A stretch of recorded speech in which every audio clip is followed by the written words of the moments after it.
Buenas tardes. En el vídeo de hoy vamos a dar comienzo propiamente a la asignatura. El otro día, aunque brevemente, os introduje ya algunas cosas y ahora pues sería el momento de verlas en detalle y profundizar algo en relación con ellas. Las cosas de las que vamos a hablar en el vídeo de hoy pues las he enunciado aquí, ¿vale? Vamos a recordar qué es esto de la matemática financiera, qué es lo que estudiamos, es decir, las operaciones financieras, los conceptos de capital financiero, el precio de las operaciones financieras, hablaremos también del principio de equivalencia financiera y luego pues matizaremos algunas cosas en relación con el precio a las que se suele denominar magnitudes derivadas. Por último, me gustaría hacer unas observaciones en relación con esas magnitudes derivadas de las que en el fondo pues no son nada más que formas de entender el precio de la operación financiera. Yo espero que nos dé tiempo a todo, pero si no, pues cortaría antes el vídeo y dejaría parte para un segundo vídeo. El problema de hacer el vídeo muy pesado en términos de megas me refiero, es que luego resulta muy problemático subirlo al aula virtual. Así que yo creo que lo ideal en principio sería hacer vídeos de media hora, poco más. Pero bueno, ya iremos ajustando ese aspecto. Bueno, pues vamos a empezar. Decíamos el otro día que la matemática financiera no era nada más que un modelo matemático, una forma de análisis matemático para el estudio de las operaciones financieras. Y que las operaciones financieras, préstamos, en definitiva, pues no son nada más que intercambios de dinero que se producen en distintos momentos del tiempo. Lo de en distintos momentos del tiempo, pues es importante, muy importante. Veréis enseguida por qué. En relación con estas operaciones financieras hay dos aspectos que tenéis que tener en cuenta. En primer lugar, hay que ser consciente de que desde un punto de vista económico todos los bienes económicos son susceptibles de ser valorados en dinero a través de su precio. ¿Qué significa eso? Pues que el bien en concreto de que se trate, ya sea un coche, una casa o lo que sea, me da absolutamente igual desde este punto de vista. Lo que me importa es lo que vale. Yo voy a tratar con lo que vale, es decir, con el dinero, con la cuantía. Así que, desde este punto de vista, pues no hay bienes económicos, por así decirlo, sino lo que hay es dinero. Todo es dinero, visto así, desde nuestro punto de vista, claro. Así que como todos los bienes son susceptibles de ser valorados en dinero, es con esto con lo que vamos a trabajar. Así que podríamos decir también que todas las operaciones económicas, en el fondo, son intercambios de dinero. ¿Qué es lo que ocurre? Que estas operaciones económicas no son todas iguales, en el sentido de que, por ejemplo, si compramos un coche al contado, pues lo que estamos cambiando es, en el mismo momento del tiempo, lo que vale el coche, es decir, pongamos 20.000 euros por 20.000 euros que le pagamos al vendedor. Así que cambiamos en este mismo momento 20.000 euros por 20.000 euros. Ese intercambio de dinero, 20.000 por 20.000, se produce en el mismo momento del tiempo y aunque obviamente se trata de una operación económica, no se trata de una operación financiera. ¿Por qué? Porque habíamos dicho ya que las operaciones financieras entran en juego en el momento en que se intercambia dinero en diferentes momentos del tiempo.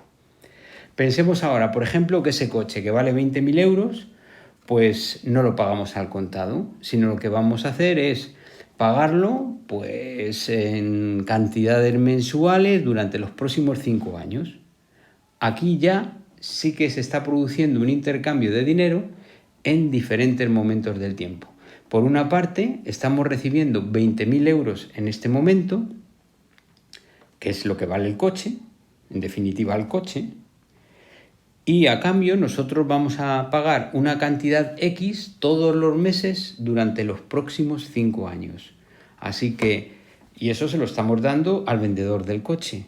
Así que cambiamos 20.000 de ahora por X euros todos los meses durante los próximos 5 años. ¿vale? Aquí ya se está produciendo un intercambio de dinero en diferentes momentos del tiempo. Aquí sí estaríamos ante una operación financiera. Aquí estaríamos, podríamos decir también, en el fondo, ante un préstamo. ¿Qué es lo que nos han prestado? Los 20.000 euros, que es lo que vale el coche. El vendedor del coche sí que cobra los 20.000 euros, porque se los dará su financiera. Y a cambio, lo que hacemos nosotros que recibimos los 20.000 euros es devolver esos 20.000 euros mediante pagos mensuales durante los próximos 5 años. En definitiva, es un préstamo. Bueno, pues estas son las dos cosas en esencia que tenéis que tener presentes en relación con las operaciones financieras, ¿vale? Y subrayo entonces ese aspecto, intercambio de dinero en diferentes momentos del tiempo.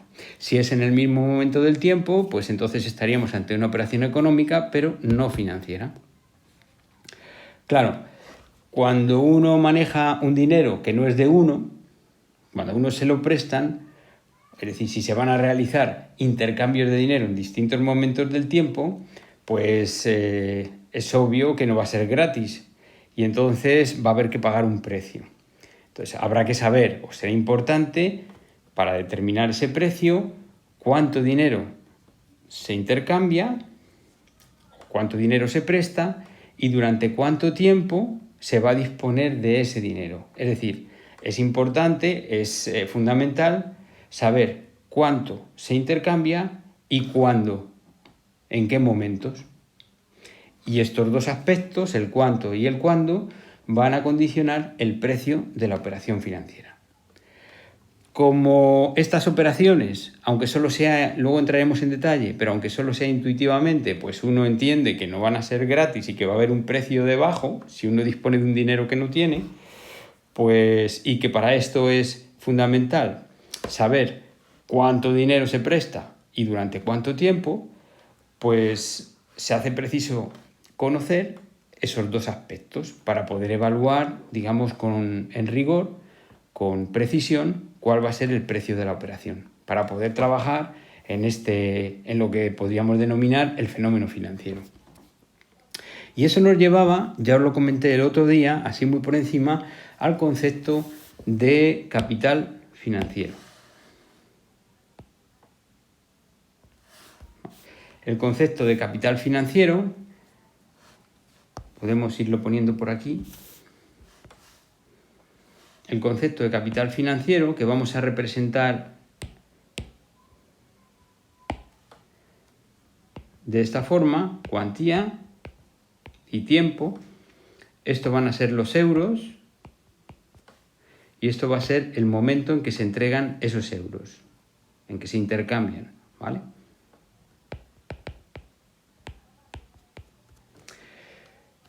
Para aquellos que pues habéis dado matemáticas empresariales conmigo o que bueno, os gustan las matemáticas, pues puedo deciros que esto no es nada más que un vector de R2. Es un punto del plano, una flecha, lo que queráis, pero es en definitiva un vector de R2. Y mediante esta magnitud bidimensional, mediante este par, lo que hacemos es precisar de una manera total el dinero que se entrega, C euros, en un momento del tiempo concreto, T.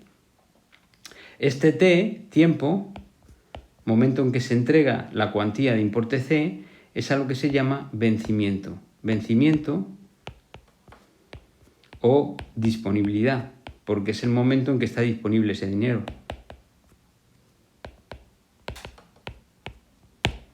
Y esta C es la cuantía, o también se le llama capital. ¿Vale? Pues esto es un capital financiero. Un par de valores, uno que hace referencia al dinero y el otro que hace referencia al tiempo. A veces también los capitales financieros es habitual representarlos no en un solo eje como he hecho aquí, que sobre todo eso lo haremos más adelante, sino en dos ejes. Uno el tiempo y otro la cuantía. Aquí podemos poner, por ejemplo, las cuantías y aquí representar, o mejor al revés, aquí las cuantías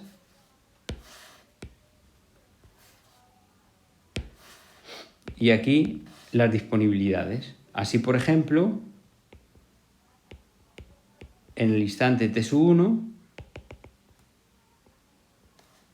está disponible la cuantía c-1 y esto de aquí es el capital c-1 disponible en el momento t-1. Por ejemplo, para no hacerlo tan abstracto, 1.000 euros dentro de un año. Por ejemplo, este capital de cuantía c-1 disponible en el momento t-1,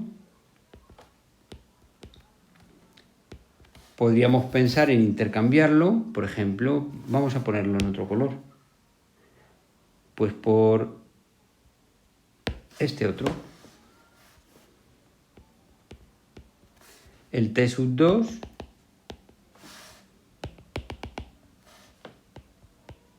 cuantía c-2. ¿Vale? Por ejemplo, podríamos plantearnos eso. Visto en este eje, c-2, t-2 y c-1, t-1. ¿Vale? Lo que vamos a hacer es, por ejemplo, intercambiar este capital por este, o visto en dos ejes, el c-1, t-1 por el c-2, t-2. Son dos de las maneras habituales con las que trabajaremos. En esta primera parte del curso, sobre todo, pues vamos a trabajar de esta manera, porque vamos a intercambiar solamente dos capitales y entonces es útil verlo así. Pero más adelante, cuando empecemos a intercambiar muchos capitales dentro de una misma operación, pues será más cómodo verlo así.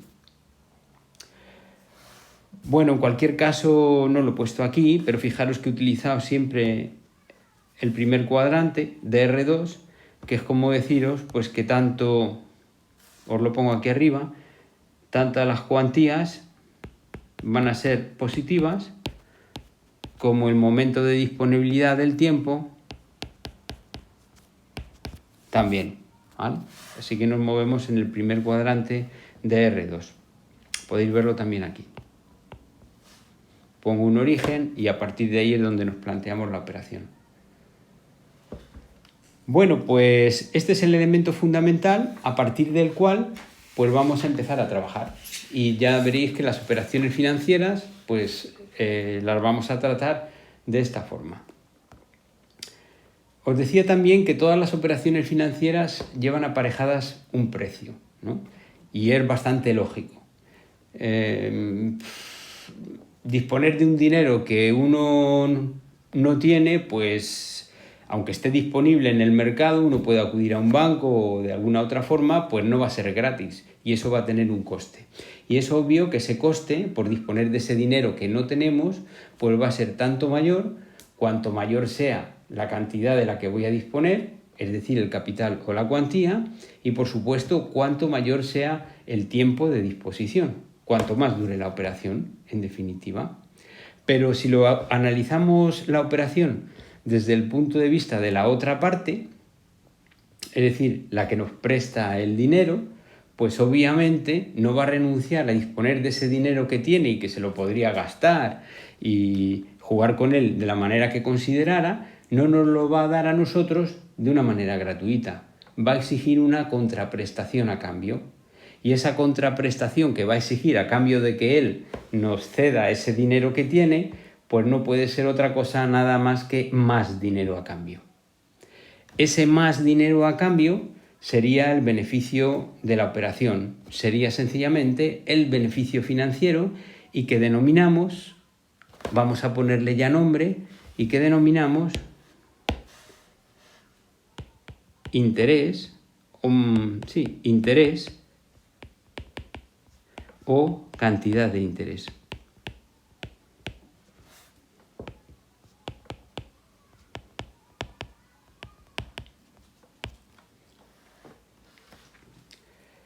En el caso más sencillo de todos, una operación financiera consistiría únicamente en el intercambio de dos capitales, que es el caso que os había puesto aquí arriba, justo aquí. Intercambiamos dos capitales. Y en ese caso podemos decir que habría, vamos a formalizarlo ya, la operación más sencilla, que es a la que vamos a dedicar esta primera parte del curso, a su estudio, es en la que se intercambian únicamente dos capitales y se denomina simple, porque es la más sencilla. También se habla a veces de préstamo simple, por la misma razón. Entonces, ¿cómo podemos formalizar esta operación de una manera un poco más general? Bueno, pues lo que ocurre es que pongamos, hay una persona, un prestamista o un acreedor inicial que va a entregar a la otra parte de la operación un capital de cuantía, digamos, C sub 0, que va a estar disponible pues en este momento. Vamos a empezar a contar el tiempo en el momento en que empieza la operación. ¿Podríamos hacerlo de otra manera? Sí, pero es más cómodo empezar a contar el tiempo cuando empieza la operación. Y este capital, que vamos a llamar, vamos a ponerlo aquí, capital inicial, y que es el que entrega el prestamista,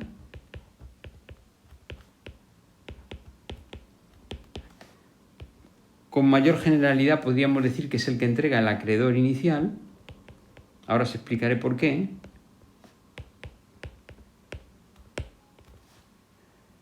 Lo va a cambiar por un capital con posterioridad en el tiempo, digamos n años después, de importe lógicamente mayor que C sub 0. No va a ser tan tonto, el prestamista va a exigir lo que le dio al prestatario y además una compensación, con lo cual podéis estar seguros ya de que C sub n, os lo pongo por aquí, va a ser mayor, podría poneros igual, pero si n es mayor que 0, necesariamente el capital final, vamos a llamarle así, a este capital o montante final,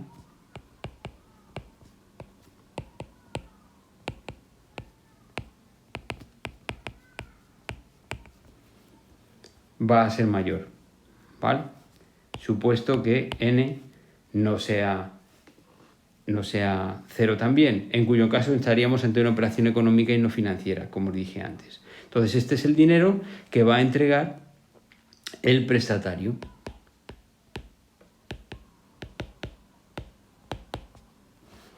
O también el deudor inicial de la operación. ¿Por qué he puesto acreedor inicial y deudor inicial?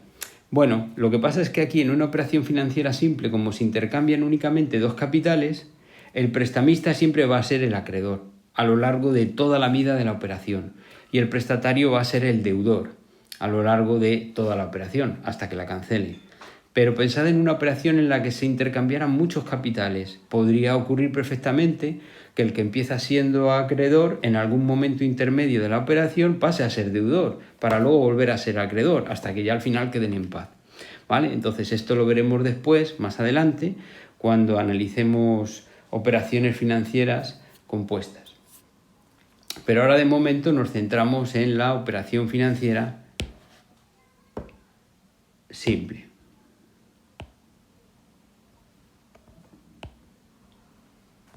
Que es esta de aquí. Bueno, vamos a seguir un poco introduciendo cosas y vocabulario en relación a lo que vamos a ir trabajando en estos próximos vídeos. Sabemos también más cosas. Bueno, otra cosa que os he puesto aquí y que conviene ya también que os deis cuenta puede pareceros una tontería, pero lo cierto es que va a tener su importancia, es que la duración de la operación, fijaros que yo os he puesto aquí n años, pero nada me impide contar lo que dure la operación, si son por ejemplo 2 años, contarlo en meses y poner 24 meses, o contarlo en trimestres y entonces poner 8 trimestres en lugar de 2 años, ¿vale? Entonces fijaros que cuando uno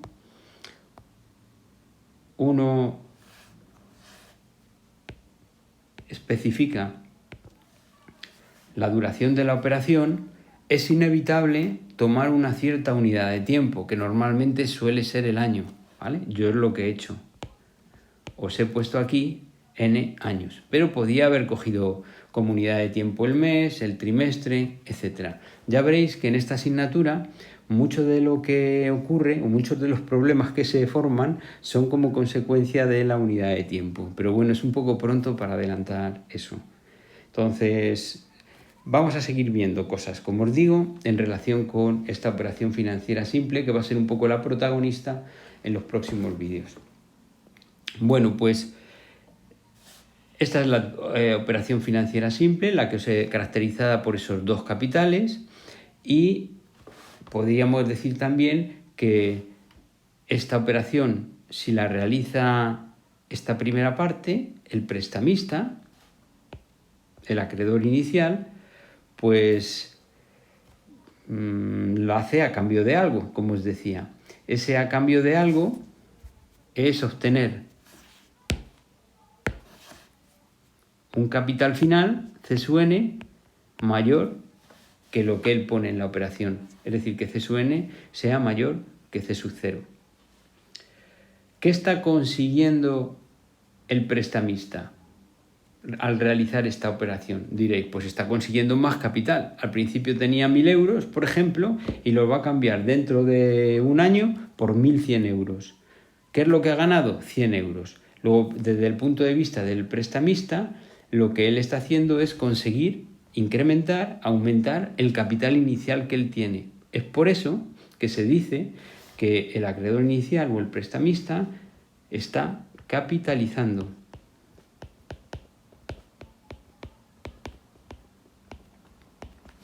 O también podríamos decir que sus 1.000 euros los mete en el mercado, es decir, se los deja a otra persona con el fin de sacar más dinero, es decir, que los está invirtiendo.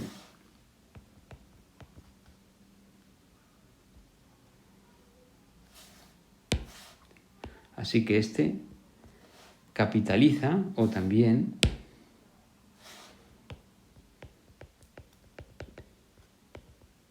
invierte.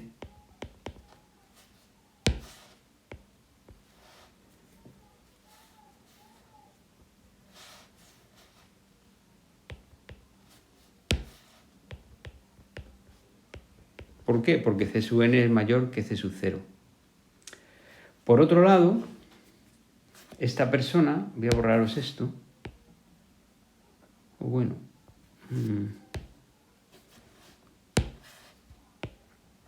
me lo voy a traer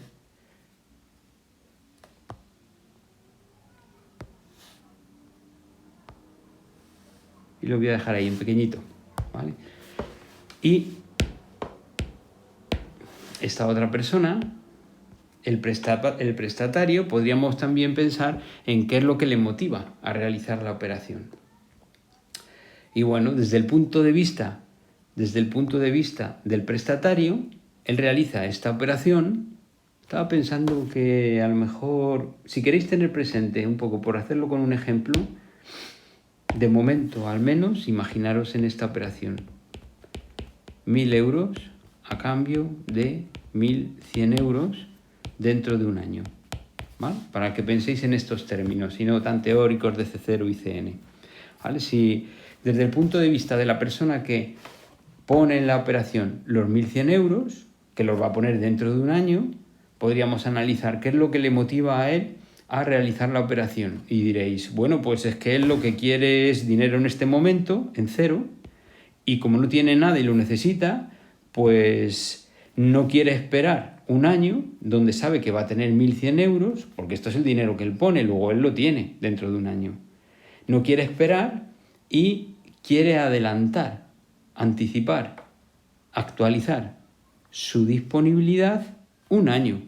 Y como lo necesita ahora, está aceptando perder parte de ese dinero, digamos, descontarlo, reducirlo, y se conforma únicamente con 1.000, ¿vale? Entonces, es por esa razón que cuando miramos la operación desde el punto de vista del prestatario, lo que el prestatario está haciendo es adelantar en el tiempo, actualizar o descontar sus 1.100 euros.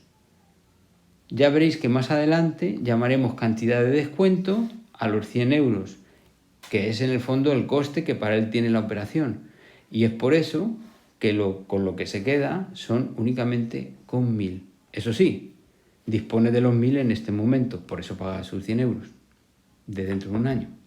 Así que desde el punto de vista del prestatario, lo que el prestatario está haciendo es, pues en verde, descontar sus 1.100 euros y acepta a cambio 1.000 en este momento. O también decimos actualizar. ¿Por qué actualizar? Porque él lo que hace es que, como no quiere esperar, sus 1.100 euros de dentro de un año se los trae al momento actual, es decir, t igual a 0, y los convierte en 1.000. ¿Vale? Entonces, esto será un vocabulario típico que manejemos. Podría preguntaros también, bueno, y desde el punto de vista, desde un punto de vista más económico, ¿qué es lo que realmente está haciendo esta persona, el prestatario? ¿Por qué hace la operación? Porque la razón por la cual, realiza la operación el prestamista, pues está claro, está invirtiendo su dinero para tener más dinero después. ¿Y qué es lo que motiva al prestatario a realizar esta operación? ¿Por qué la hace? Y diréis, pues porque necesita dinero en este momento y no lo tiene. Es decir, porque necesita financiarse, ¿vale? Luego, el prestatario realiza la operación financiera porque necesita financiarse. Así que, si el prestamista invierte, el prestatario se está financiando. Estos dos aspectos, la inversión y la financiación, se unen en una operación financiera y de hecho lo que hacen es que dan sentido y dan justificación a que se realice la operación financiera, porque si no hubiera uno que quisiera invertir un dinero que tiene y no hubiera otro que necesitara financiarse, pues entonces no habría necesidad de realizar las operaciones financieras. Así que si la operación financiera se realiza es porque en el mercado, en el sistema, siempre hay o va a haber dos partes. Una que necesita invertir, que tiene disponibilidad de dinero, y otra que necesita financiarse, es decir, que no tiene disponibilidad de dinero en este momento, claro. Se juntan, el sistema los junta y entonces todos ganan. El prestamista obtiene una rentabilidad y el prestatario pues consigue el dinero en este momento que no tiene. Esa es la idea de una operación financiera, de cualquier operación financiera o de cualquier préstamo. Claro, vamos a entrar ahora un poco en el detalle un poco más escabroso de la operación financiera, por así decirlo, ¿vale? Entonces, la cuestión de... A ver qué color os pongo, pues este verde. La cuestión del precio. En este ejemplo que os he puesto, de intercambio de 1.000 euros por 1.100 euros de dentro de un año, pues me diréis, ¿cuál es el precio de esta operación financiera? Bueno, el precio está claro, son 100 euros. El precio son 100 euros. El beneficio del prestamista, el beneficio financiero diríamos, son 100 euros. Ese es el capital que él gana. El coste para el prestatario son también, obviamente, 100 euros, puesto que él lo paga. Él pierde 100 euros, que es el precio que paga, por disponer de 1.000 euros en este momento. Bien, ¿qué es lo que determina que el precio sea 100 euros, 200 o solo 50?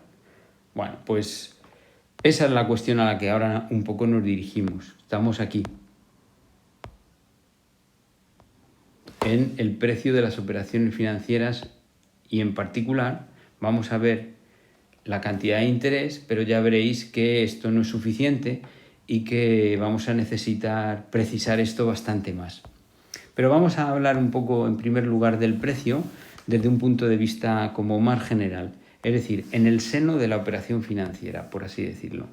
Estaréis de acuerdo conmigo en que, bueno, si esta operación financiera se realiza, se lleva a cabo, es porque están en los dos de acuerdo en el precio, porque uno está dispuesto a poner 1.000 y ganar 1.100 dentro de un año, y el otro pues está dispuesto a cambio de tener ahora 1.000 euros, pagar dentro de un año 1.100. Así que están de acuerdo en el precio. Esa es la razón por la que os he puesto este simbolito.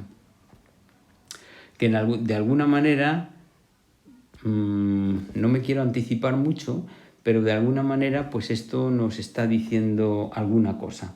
De hecho no la voy a poner todavía. ¿Vale? Se están cambiando esos dos capitales. Bueno, pues está claro cuál sería el precio en esta operación, 100 euros.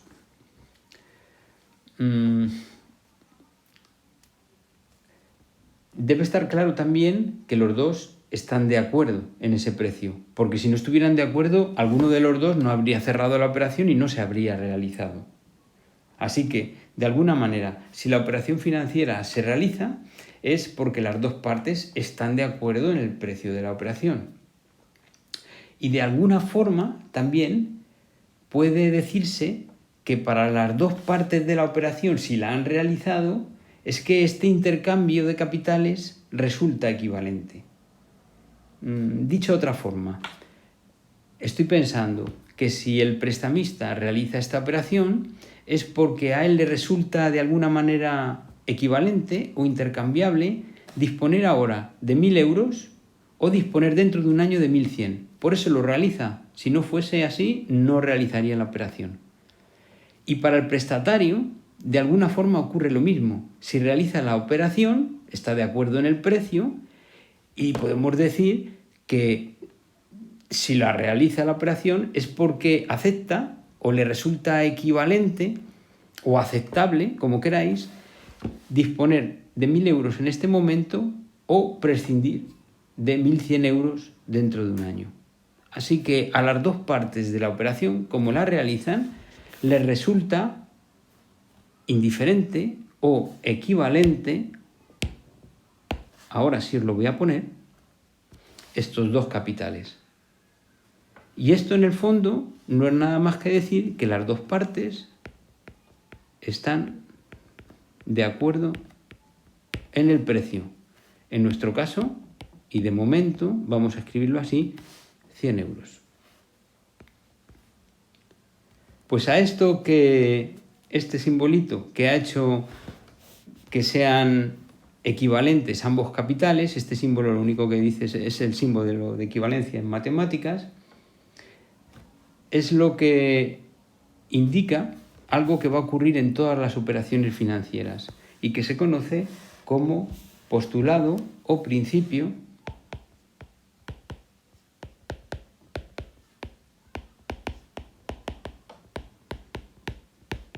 de equivalencia financiera.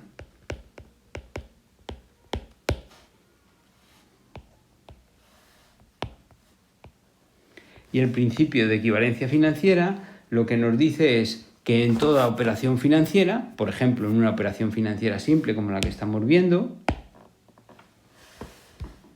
la prestación,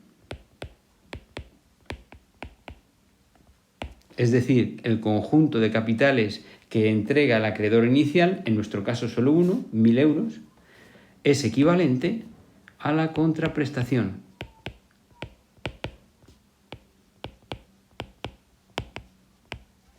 es decir, el conjunto de capitales que entrega el deudor inicial, el prestatario. Y si prestación y contraprestación son equivalentes, es indiferentes, ese intercambio es porque los dos han aceptado un precio y están de acuerdo en él. ¿Vale? Más simplificadamente, prestación es equivalente a contraprestación, es decir, están de acuerdo en el precio. En nuestro ejemplo, la prestación está formada por un solo capital, el que entrega el prestamista, 1.000 euros en este momento, y, os lo pongo aquí, la contraprestación está formada también por un solo capital, 1.100 euros que abonará el prestatario dentro de un año. ¿Vale? Prestación y contraprestación son equivalentes. Eso es el principio que rige y que se cumple en toda operación financiera, sencillamente porque si no, no se habría realizado la operación. Y que en el fondo no es nada más que decir que las dos partes se han puesto de acuerdo en el precio, lo aceptan y por eso la hacen, la operación. Bueno, pues la cuestión ahora es precisamente ese precio. Vamos a hablar de él. Una primera aproximación al precio de la operación, en nuestro ejemplo ya lo teníamos. Eran los 100 euros, estaba claro, los dos han aceptado. El prestamista acepta 100 euros, que los cobrará dentro de un año, aparte de que le devuelvan lo que él puso, los 1.000 euros, y el prestatario pues acepta pagar esos 100 euros, que los pagará dentro de un año. Pues resulta que este precio, que es justamente lo que llamamos cantidad de interés, esto de aquí es cantidad de interés,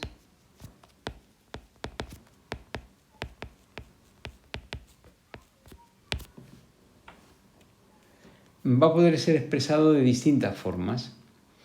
Y dependiendo de cómo sea expresado, pues vamos a ir viendo, bueno, se le suele denominar, lo digo ya, magnitudes derivadas. Estas magnitudes derivadas no son nada más que formas de expresar el precio de la operación financiera. Bueno, estaréis de acuerdo conmigo, aunque solo sea así intuitivamente, que es verdad que el precio en esta operación son 100 euros, pero como lo ideal sería en una operación financiera pues disponer de un precio pues por euro, ¿no? Porque ¿qué pasa si en lugar de prestar 1.000 euros presto 3.000 o 600 euros? Entonces, lo lógico sería disponer de un precio por euro y luego, pues en función de los euros que se prestan, podríamos calcular el precio total. ¿Vale? Entonces, veis la necesidad de disponer de un precio unitario, es decir, de un precio por euro. Y hacia eso es hacia lo que nos encaminamos. Pero claro, por la misma razón podríamos decir, bueno, esta operación de 1.000 euros a un año, ¿qué pasaría? ¿Cuál sería el precio si en lugar de haberse realizado un año se hubiera realizado a 5 años? O se hubiera realizado a 3 meses nada más. Pues volvemos a lo mismo. Sería bueno tener un precio unitario, pero no solamente unitario por euro, sino unitario por unidad de tiempo. En este caso, un precio por euro y además por año. Así que justamente hacia eso, hacia la necesidad a efectos prácticos para funcionar en el mercado de disponer de un precio por euro y año, justamente a esto es a lo que nos dirigimos ahora, ¿vale? A expresar, a ver cómo podemos expresar ese precio por euro y año. Y en este sentido, además, habría que decir que, claro, a la hora de obtener el precio, no es lo mismo exactamente que yo exprese este precio en relación al dinero que está poniendo la persona que invierte, es decir, 1.000 euros en nuestro ejemplo, o si lo expreso en relación a cada euro de los que pone el prestatario, que son 1.100. Repito un poco la idea. Cuando yo quiero obtener un precio por euro, tengo dos posibilidades. puedo coger el beneficio de la operación, que es los 100 euros, que es también el coste de la operación para el prestatario, y expresar estos 100 euros por cada euro que ha puesto en la operación el prestamista. Es decir, dividir 100 entre 1000. Pero también podría expresar estos 100 euros, que es coste para el prestatario, por los euros que pone en la operación el prestatario. Y los euros que pone en la operación el prestatario son 1100. Y entonces tendría que dividir 100 entre 1100. ¿Vale? Entonces, obviamente todo va a estar conectado después, ya lo veremos. Pero ya deberéis caer en la cuenta de que a la hora de establecer el precio por euro, no es lo mismo establecerlo por euro que pone el prestamista o por euro que pone el prestatario. De otra manera, ¿vale? A la hora de establecer el precio por euro y también por año, como lo haremos, cabría establecer también una doble diferenciación. En el sentido, o mejor,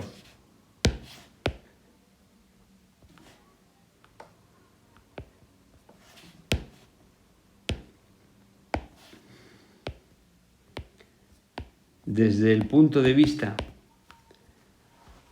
de la capitalización,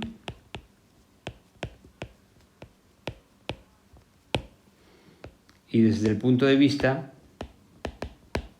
del descuento, o desde el punto de vista del prestamista,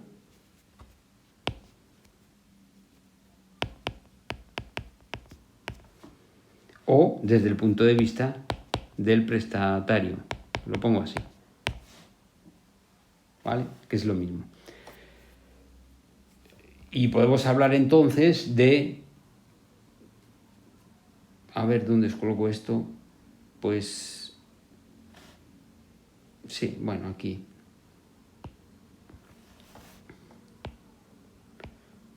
Magnitudes derivadas. Os recuerdo, magnitudes derivadas no son nada más que formas de establecer el precio de la operación financiera en términos unitarios, básicamente. Magnitudes derivadas desde el punto de vista de la capitalización y desde el punto de vista del descuento. Así que resumo la idea. A la hora de establecer el precio en términos unitarios, va a poder ser establecido de diferentes formas. Y eso va a dar lugar a las denominadas magnitudes derivadas. Y estas, a su vez, van a poder, o vamos a poder distinguirlas en magnitudes derivadas de capitalización y de descuento. Pero en el fondo van a estar relacionadas, porque lo que cobra uno no deja de ser lo que paga el otro, y viceversa, ¿vale? Entonces, de una manera general, no sé si poneros primero hacerlo un ejemplo. Bueno, vamos a hacerlo primero con un ejemplo. Por ejemplo, vamos a ver esto de las magnitudes derivadas en primer lugar con un ejemplo. Pensad una operación financiera simple, o sea, la prestación está formada por un solo capital.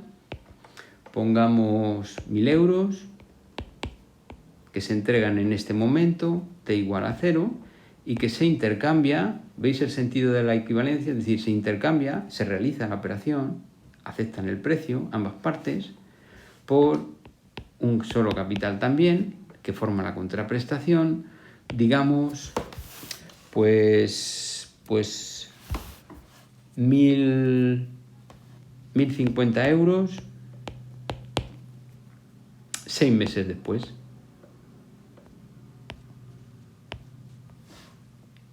Vamos a ir identificando las diferentes formas de establecer el precio, ¿vale? Entonces, una primera forma que sería, desde el punto de vista del que capitaliza, es decir, del prestamista, es decir, de la persona que pone 1000 euros en este momento, desde el punto de vista del prestamista. Os lo pongo así, más fácil todavía, que es el que capitaliza. podríamos decir también desde el punto de vista de la capitalización. Pues la magnitud o el precio que para él, el precio lo cobra. Entonces, su beneficio, porque él es el que lo cobra, el precio que para él es beneficio, el beneficio financiero, es lo que se denomina cantidad de interés.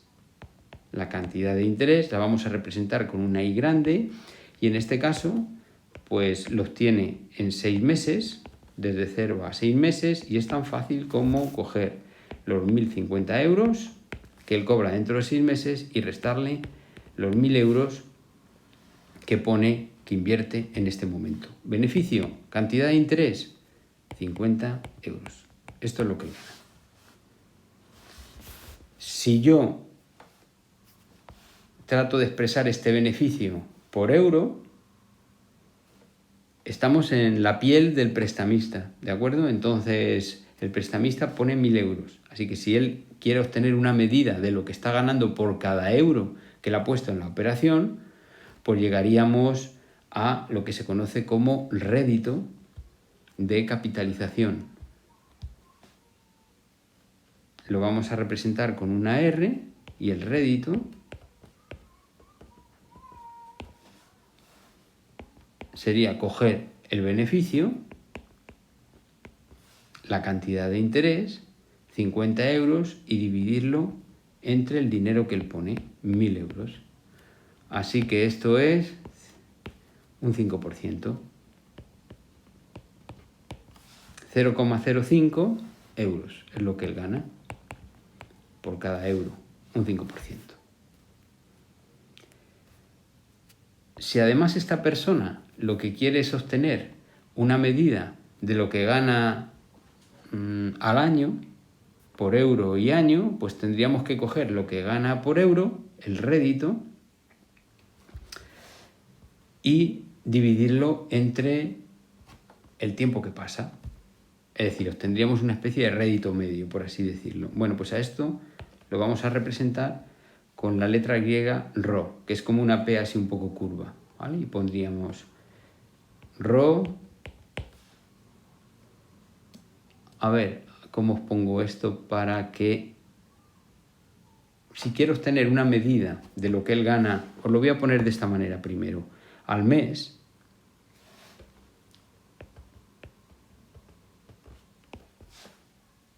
¿vale? Cogería lo que él gana por euro, que es 0,05, y lo dividiría entre el número de meses que dura la operación, 6 meses.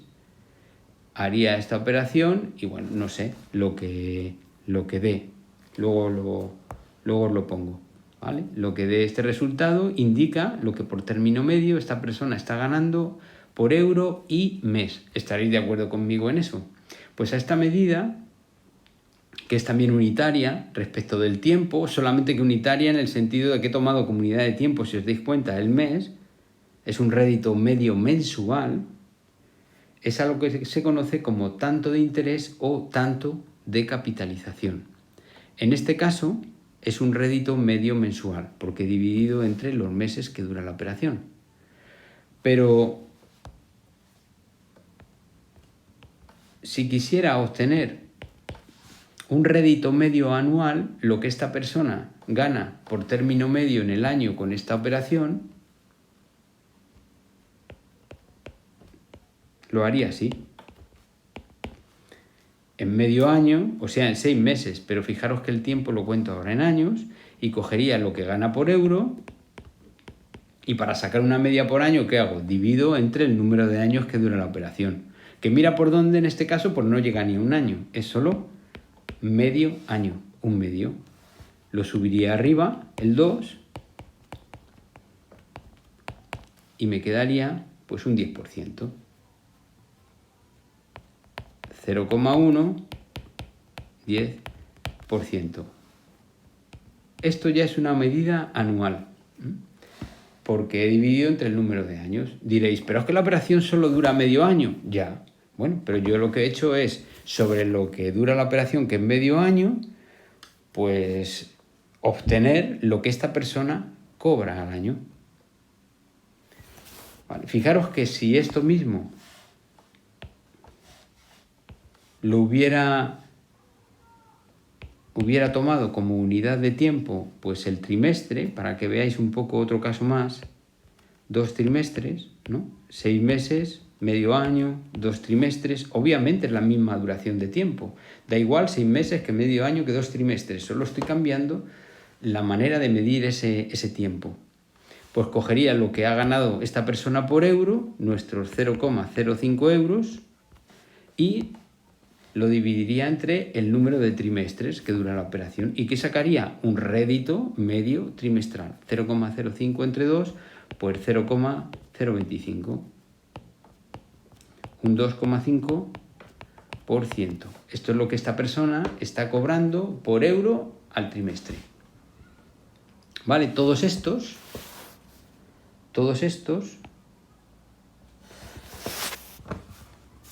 son tantos de capitalización o de interés. ¿Vale? Es la misma medida. Fijaros que lo único que ha pasado es que a la hora de calcularlos he cambiado mi unidad de tiempo.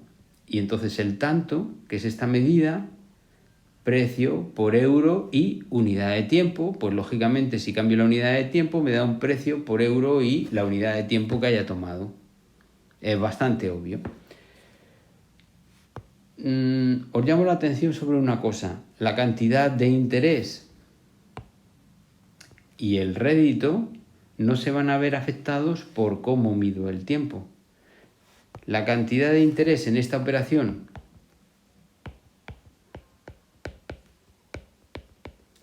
si mido el tiempo que dura en años, es decir, de 0 a un medio de año, sigue siendo lo mismo. ¿Cuánto dinero obtiene esta persona al que capitaliza a final del año? Perdón, a final del medio año. Pues 1050, si no recuerdo mal. 1050. ¿Y cuánto invirtió? 1000. ¿Cuánto ha ganado? 50 euros.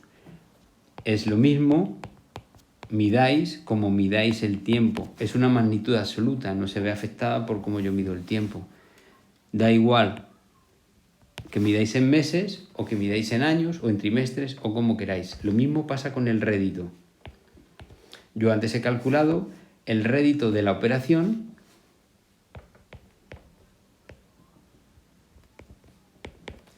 y esto me salía un 5%. Si yo hubiera necesitado calcular el rédito de la operación, pero midiendo la operación no en meses, sino en años o en trimestres,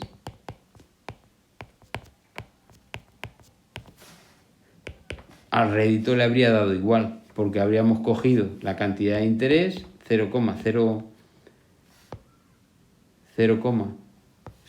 50,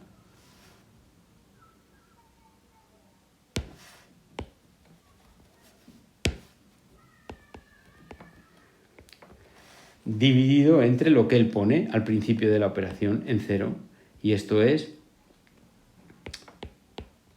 1000. Da igual cómo midamos la duración, si en meses, en años, en trimestres o lo que sea. Lo que él gana son 50, dividido entre lo que él puso al principio son 1000 y eso es el rédito. Así que el rédito tampoco se va a ver afectado como yo mido el tiempo. Pero respecto de nuestra tercera magnitud, esta letra ρ sí que importa cómo yo mido el tiempo. Claro, diréis, es que son cosas distintas. Esto es un beneficio en términos absolutos, en euros, la cantidad de interés, el rédito es el beneficio por euro y el tanto es un beneficio por euro y además por unidad de tiempo. Si tú me cambias la unidad de tiempo, pues dan cosas distintas, obvio, ¿vale? Pero ya veréis que va a tener su incidencia. Y que muchos de los problemas que se montan en esta asignatura, como ya os he dicho antes, están motivados por el hecho de cambiar de unidad de tiempo. Pero bueno, ya lo iremos viendo. Claro, algo parecido ocurre si analizamos la operación desde el punto de vista de la persona que descuenta. Desde el punto de vista de la persona que descuenta, cantidad de descuento lo represento con una letra D grande, cuento el tiempo en meses, pues esta persona diría, a ver, ¿qué es lo que a mí me cuesta en términos absolutos? ¿Cuál es mi coste en euros de esta operación? Y haría lo siguiente. Vamos a ver, si yo no espero, o sea, mejor dicho, si yo espero un año o 6 meses, tendría 1.050 euros. Como no quiero esperar y quiero tener este dinero ahora y me van a dar solo 1.000, estoy pagando un precio de 50 euros. Y diréis, anda, esto es lo mismo que la cantidad de interés, correcto. Claro, no puede ser de otra manera. Si quiero expresar este coste para la persona que descuenta en la operación, para el prestatario,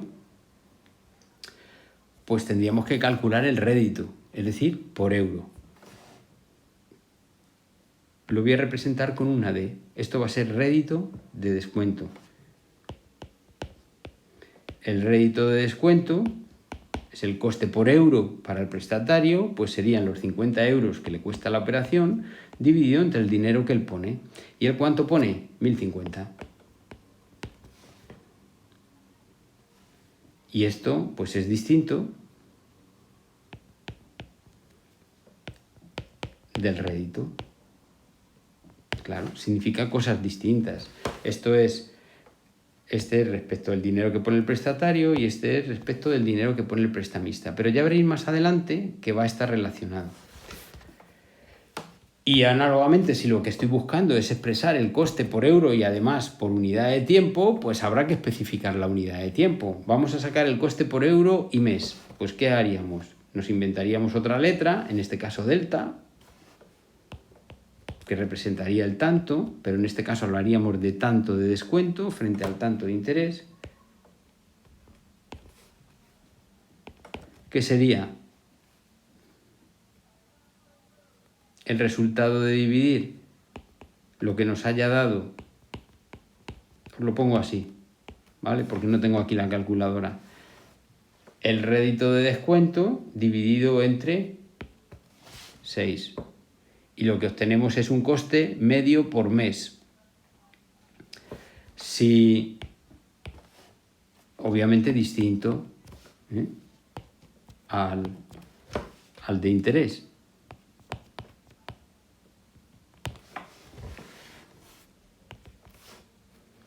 Si lo que quiero obtener es un coste por euro y por año, pues entonces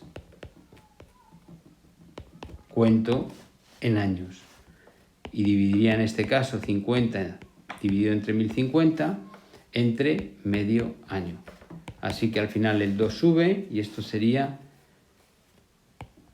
100 partido entre 1.050. Lo que de eso, pero obviamente distinto a si lo expresamos por euro del prestamista.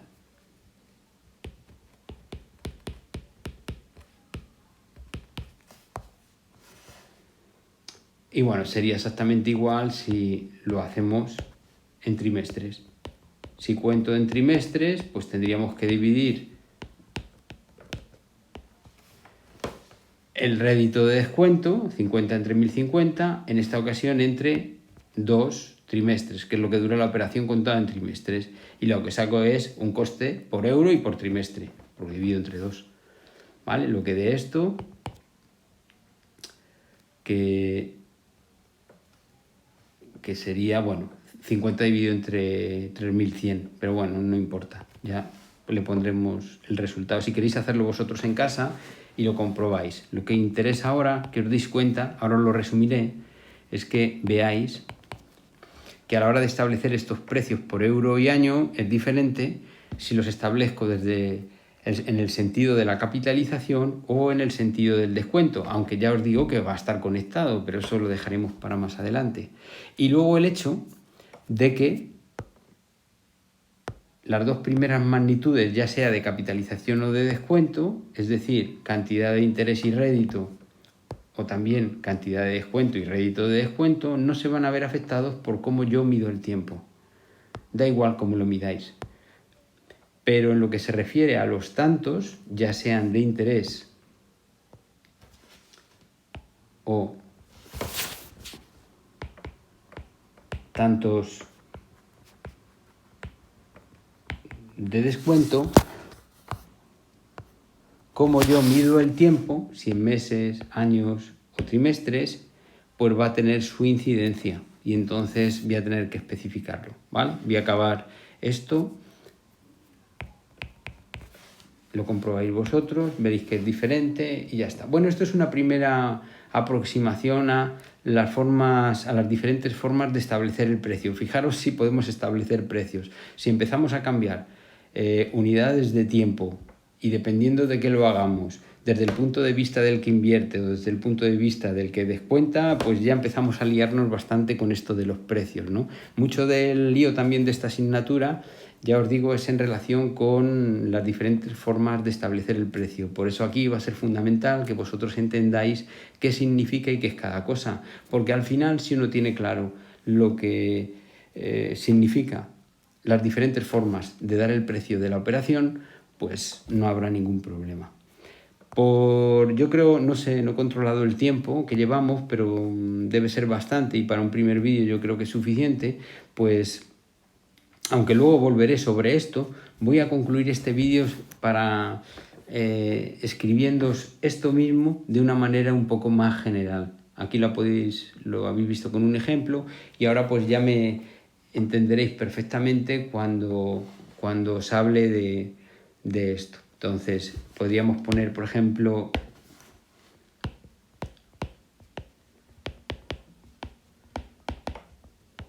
magnitudes derivadas y a partir de aquí, pues resumirla. Partimos de una operación, cuantía C1 disponible en el momento T1, que se intercambia por una cuantía C2 disponible en un momento posterior T2. Ya sabéis lo que significa esto, significa que están de acuerdo en el precio y que ese precio lo podemos establecer de diferentes maneras, pero están de acuerdo en él. Lo establezcamos como lo establezcamos, son todo diferentes interpretaciones de ese precio y todas son buenas. Desde el punto de vista de la capitalización,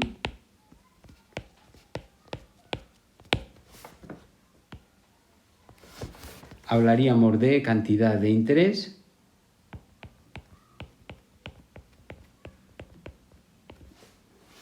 y es sencillamente C2 menos C1, es el beneficio.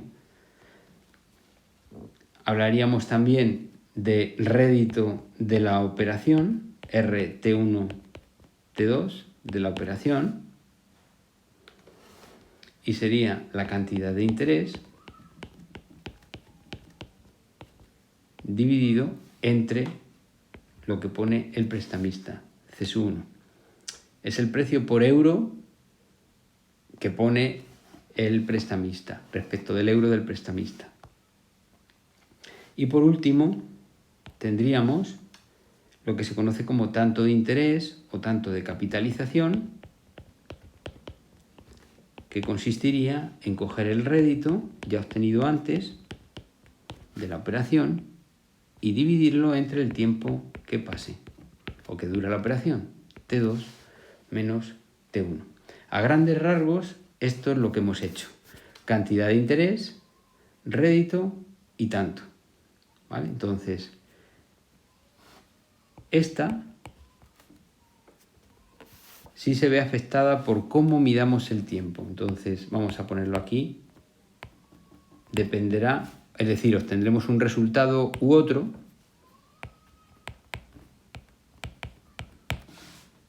dependiendo de que consideremos el tiempo, lo midamos el tiempo en años, en meses, en trimestres o como queramos. Diréis, claro, es que sale un rédito medio mensual, trimestral, por supuesto, pero que estas dos primeras cantidad de interés y rédito no se verán afectadas por cómo midéis el tiempo. Al final es el precio total y el precio por euro de la operación. Pero esta sí. Y eso nos llevará a hacer una distinción, pero ya en el próximo vídeo, ¿vale? Quedaros con esto, que esta depende de cómo yo mido el tiempo. Se tienen cosas diferentes. Estas dos últimas, si esto de alguna manera podéis decir que es el beneficio, pues estas dos es el beneficio partido de algo, ¿no? Y eso es algo que llamamos rentabilidad de una operación. Beneficio partido de algo es rentabilidad. Y desde el punto de vista del que descuenta,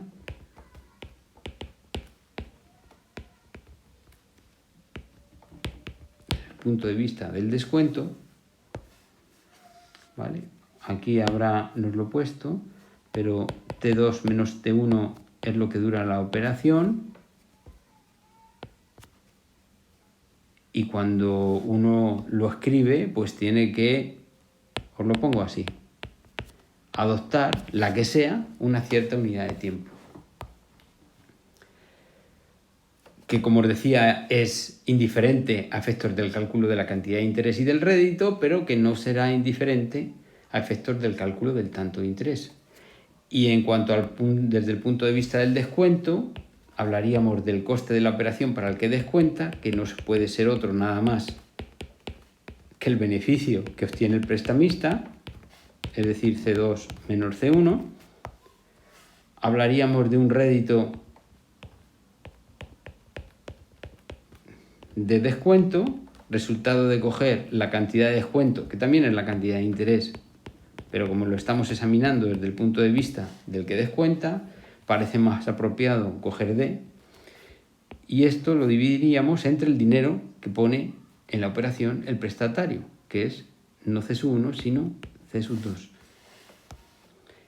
Estas dos, cantidad de descuento y rédito de descuento, como os digo, no se verán afectados por cómo medís el tiempo, pero sí que ocurrirá, sí que se verá afectado el tanto de descuento, delta T1, T2, que no es nada más que la cantidad de descuento, el rédito de descuento de la operación dividido entre el tiempo que pasa, es decir, un rédito medio por unidad de tiempo. Dependiendo de la unidad de tiempo que consideréis, pues será, si es meses, pues os saldrá aquí un rédito medio mensual, si es trimestres, un rédito medio trimestral, si me ponéis años, un rédito medio anual.